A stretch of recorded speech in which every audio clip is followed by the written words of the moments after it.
हो गई। ये सूत्र बता रहा है कि वाराणसी से पीएम मोदी उम्मीदवार, लखनऊ से राजनाथ सिंह, मुजफ्फरनगर से संजीव बालियान, ये यहां पर जानकारी निकलकर सामने आ रही है। बड़ी खबर, संकेत मिश्रा हमारे साथ बने हुए हैं। संकेत, उम्मीदवारों के नाम फाइनल हो गए हैं, कब तक ऐलान किया जाएगा, कब तक लिस्ट सामने आएगी?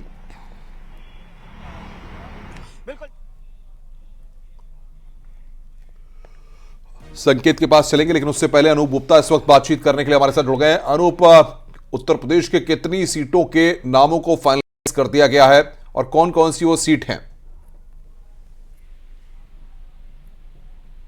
बीजेपी की बैठक चली है, उसमें सबसे ज्यादा वक्त जो है उत्तर प्रदेश को दिया गया। तकरीबन आधे घंटे तक जो बीजेपी ने जो 80 सीटों का लक्ष्य बनाया है उस पर चर्चा की गई। हालांकि हम शुरुआत से बता रहे हैं कि 75 सीटों पर बीजेपी खुद चुनाव लड़ेगी।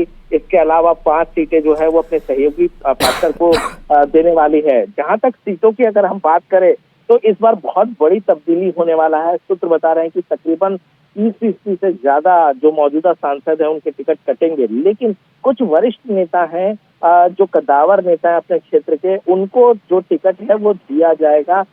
इसमें जैसे कि बनारस से फिर से प्रधानमंत्री नरेंद्र मोदी चुनाव लड़ेंगे, राजनाथ सिंह लखनऊ से चुनाव लड़ेंगे, एसपी सिंह बघेल आगरा से लड़ेंगे, मुजफ्फरनगर से संजीव बालियान चुनाव लड़ने वाले हैं। इसके अलावा अमेठी से स्मृति ईरानी फिर से चुनाव लड़ेंगी। तो ये कुछ ऐसे नाम हैं, बड़े नाम हैं जो चुनावी मैदान में फिर से उतरेंगे।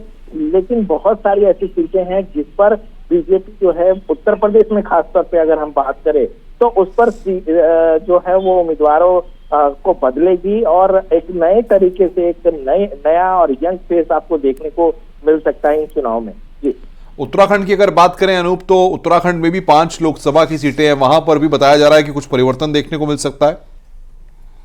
बिल्कुल, देखिए परिवर्तन वहां पर भी आपको देखने को मिल सकता है। जहां तक अगर हम नामों की अगर हम बात करें तो देखिए अजय भट्ट, अजय टम्टा, त्रिवेंद्र सिंह रावत, ये ऐसे कुछ नाम हैं। इसके अलावा 1-2 और नाम हैं जो कि बीजेपी के बड़े नेता हैं।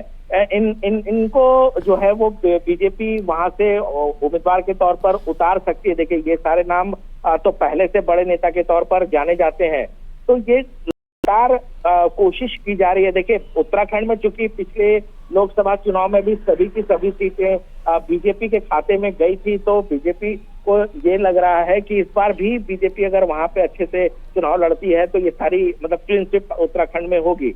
लेकिन पूरा जो फोकस बीजेपी का है वो उत्तर प्रदेश को लेकर है, क्योंकि उत्तर प्रदेश में बीजेपी ने खुद को आंका है तकरीबन 12 से 14 सीटें ऐसी बीजेपी ने आंका है जो बीजेपी के लिए कमजोर सीटें हैं। दूसरी बात बता दूं कि इस बार कल की जो बैठक है रायबरेली